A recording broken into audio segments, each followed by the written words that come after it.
I heard this story of a young girl who lived with her grandmother, and one day they were baking a cake, and her grandmother began to show her all of the wonderful ingredients that go inside of a cake. And right before the grandmother put the cake in the oven, she looked at the little girl and said, "When this cake hit the right temperature, it's going to rise." The little girl was so excited because she had never seen a cake rise before.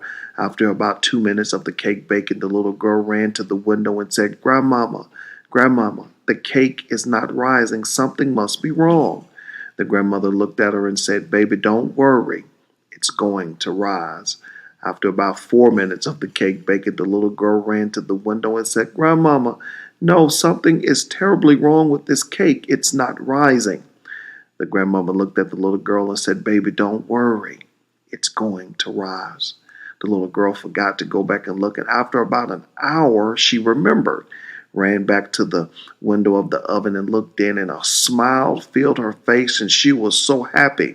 She said, "Grandmama, Grandmama, the cake is rising." The grandmother took the cake out of the oven and let it cool and began to ice the cake. And the little girl was watching with so much joy in her eyes and in her heart. And she finally asked her grandmama, she said, "Grandmama, how did you know the cake was going to rise?" The grandmama looked back at her and said, "Baby, because I put something in it to make it rise." You may be going through a situation right now. You feel like quitting, throwing in the towel, giving up, saying it's not worth it.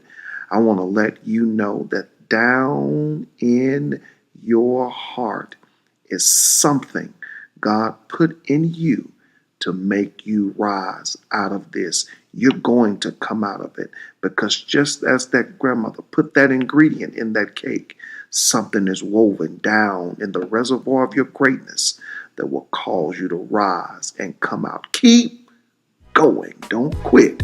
You're closer than you think.